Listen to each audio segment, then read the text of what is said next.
and this is one of the big problems with what I've tried to write about in the book is I've tried to. I don't want to. Everybody whines about everything. But the thing is, how many people actually want to come up with solutions? I've always believed if you're going to complain about it, you have a responsibility to come up with some better solution. Yeah, agreed. You know, some kind of idea or something. So that's one of the things. That's one of the reasons I've written this book. Is one of the things that I put in there. Well, what is the solution? And what I find is that in my half century of living, I find that everybody pretty much has an agenda.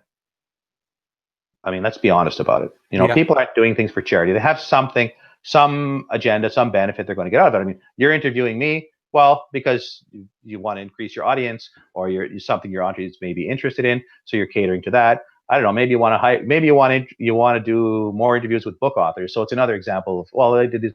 So I mean, it's reciprocal, and that's business, right? I mean, I go to a store, I give them money, they give me their product. That's the stuff of life, and that's fair trade. Nothing wrong with that.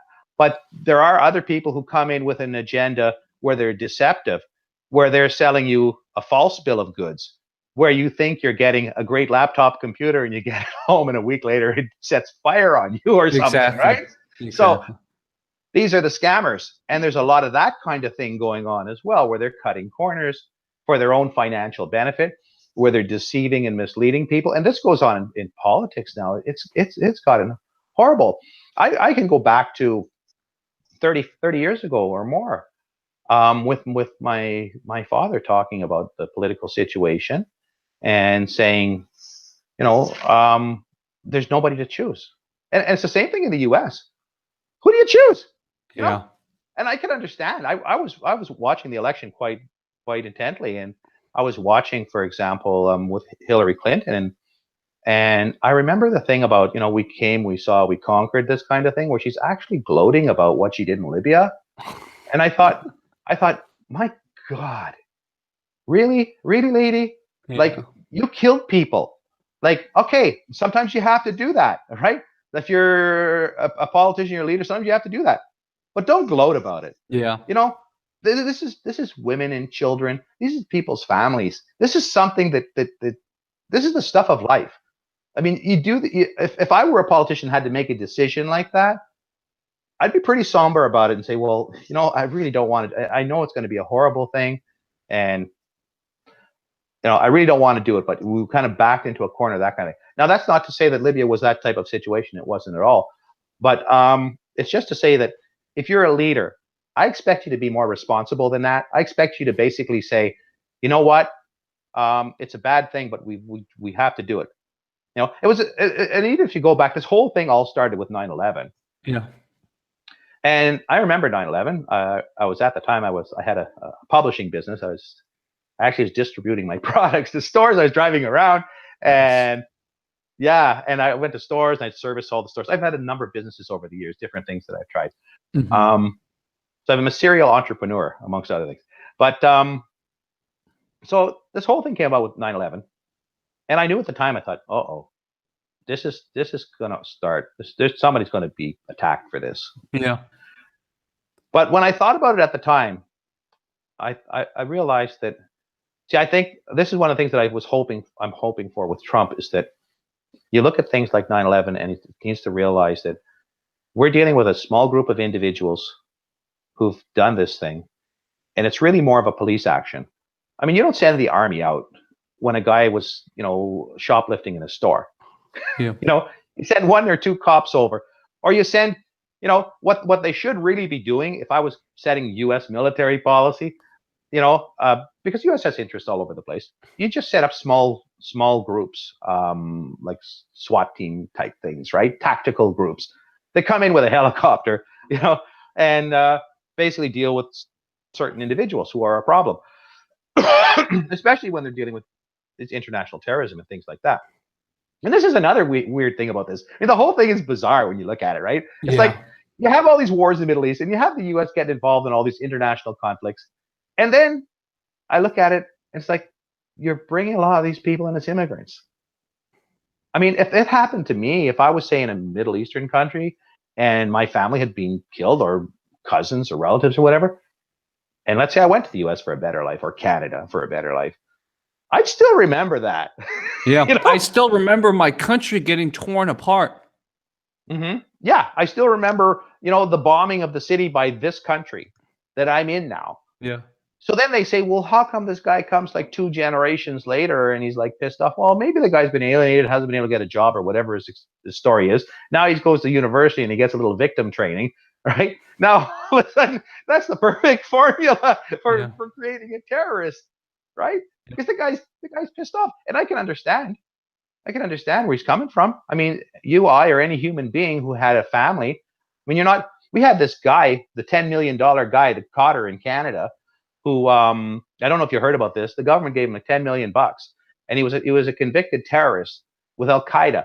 Okay, but he was a kid at the time, and his family were fanatical Islamic extremists. And so I watched them on one of our news programs, and I'd never seen the interview broadcast again. But his sister and that, they were covered in the veil, the whole 9 yards, right? And they were talking down Canada and the West, and we're going to put you guys down, and they were in Toronto. My goodness. Toronto. I mean, but then so then this guy is in Guantanamo, right? So he was okay. It goes like this. He's about 14 years old, and his father's one of these Al Qaeda operatives. Okay, so his father goes to Al Qaeda in Afghanistan to support them. So the guy's father is a terrorist, plain and simple. He's one of these guys, right? But he's 14 years old, and he gets caught in this firefight in the house or something, and the kid throws a grenade. Okay, he throws a grenade. He kills a U.S. soldier. Wow. So he gets caught. He gets put into it's Omar Cotter. Yeah, you can look that up. Okay. So this kid gets caught in this thing. He ends up in Gitmo, and he's in there for a number of years, like 10 years or something. The Canadian government does nothing to pull him out, because at that time it's a conservative government, and they just say, well, they don't have any sympathy for you guys. So they just leave you there and rot, even though the kid's a Canadian citizen. So anyhow, this kid comes back. He comes back to Canada when he's let out of Gitmo, and he gets a lawyer out in Alberta, and so the kid goes to sue the government. Now, I don't know the basis of the lawsuit. Okay, probably something to do with not being hauled out of there quick enough. But in any case, at the end of the day, the government settles the lawsuit and gives him $10 million. Wow. Yeah, I mean, if you're, it almost makes you stop in your tracks when you're talking. Just think about how outrageous it is. If you're the family of that U.S. serviceman who was killed with a grenade, I mean, you wouldn't be too happy about that. And also, I can understand this guy. I mean, the left kind of looks at this guy and says, oh, he was just a kid. His dad put all these ideas in his head. He was kind of brainwashed. He never really had a chance. This is the way he was raised. And he even at one point, he was doing an interview, and I remember him saying that his father wanted him to be one of these bombers, like put a bomb on his bomb vest on and blow himself up. Kind of thing. Wow. Yeah. I mean, this is pretty fanatical stuff, right? So, I mean, I guess he kind of realized that, hey, man, like this is a little bit kooky, right? Especially when your own parents or your own father's advocating your own murder. But see, they don't. The whole thing is skewed. I mean, and where does the government get off with giving him $10 million? So that's one of the things I don't like about the particular regime here that we have going on. But I mean, and I'm sure a lot of Canadian servicemen who've been to Afghanistan and to Iraq and so forth. I mean, they're looking at this and saying, well, why are you giving this guy $10 million? We got people here who lost their fathers, their mothers in these wars, and they don't get anywhere near that. And they got children to support. They got families to support. Oh yeah. But they, this is some of the stuff that goes on. But I mean, this guy's trying to make an Islamic voter base for himself, and it's, well, I don't want to get myself in legal issues, but let's just say it's highly inappropriate for a politician to do these kind of things. And so we have a situation with governments. I mean, basically in all over the world. We see the same thing in Europe. Look at Merkel. Come on in. She brings in all these people. They're not even all from Syria. Some of them are from Africa and Afghanistan and all over the place, right? So, I mean, she opens the doors. They call her Mother Merkel. And the same thing man. in Sweden, right? Yeah, Mother Merkel. Mother Merkel. That's what they call her. Yeah. And I mean, she's childless. She's an ex-communist, from what I could see. I mean, Yeah, I've seen East Germany. She came from East Germany. Mm-hmm. And she has no kids, right? She's so she doesn't have a stake in the future. You see, that's the problem. Bingo. That's exactly what I was thinking. She has no stake in the future because she has no kids, and she's not thinking, well, what kind of world is my kids going to live in? And like all kinds of weird sexual harassment and cases are going on, and you have these things, for example, in the north of England, where you had these Pakistani groups that were doing these rapes, and they were enslaving these young girls. I mean, like, this is not, and you're talking about a group that in reality have had a religious-based education, basically writing an Arabic script. Basically, they've said their average education is about grade 4 or so. So how's this going to integrate into Western society? How's this going to be a replacement for our population decline? Yeah. How's this going to be positive for us in the long run? I mean, you're going to have to worry about these guys for the next 20 years. Yeah. You know, maybe longer, 30, 40 years. So, you know, unless they all suddenly become secular because of the situation with the society here, but I don't really think so. So we have a big problem coming on, and so we have politicians here who are living in a bubble, who are not seeing these issues, how serious these things are. You know, throwing money at things that the population doesn't even support, like right and left. And I see the same thing in the U.S. It's like war after war after war. Started with 9/11. And then the next thing you know, I mean, they went into Iraq. It's like, well, why are you going into Iraq? Oh, well, you know, there's all kinds of weapons of mass destruction there and so forth. Yeah. So we go in there, and it goes on and on. And I look at this thing, and I think everyone looks at these things and says, what's going on?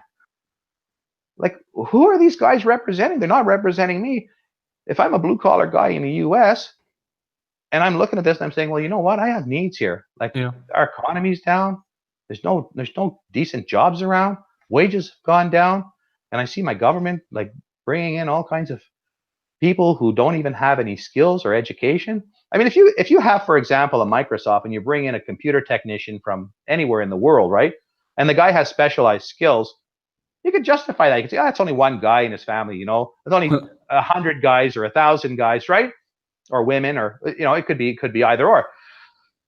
But that's a benefit to the society because this guy is helping to produce a product. He has that special skill or that special talent. Yeah.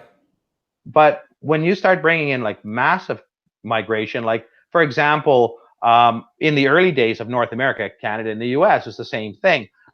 People came in. You didn't have to have any qualifications as long as you weren't sick or anything. At Ellis Island, they just let you in, right? What's your name? Where are you from? Why are you coming here? I'm coming here to live. Okay, we're going to give you a medical checkup. If everything checks out, you know, in you go. But those were the days when it was basically entirely depopulated. Yeah. Okay. And but nowadays we have, you know, they come to the city. Most immigrants go to the cities. They don't see them coming to the countryside. They go to the city like everybody else. We're urbanized. So it's not like in those days when you needed thousands of farmers to take over land in the prairies and, you know, put wheat farms or cattle farms or something out there. Yeah. Those days are gone, you know. So I don't know what's going to happen. I mean, and the other thing is we have this massive unemployment going on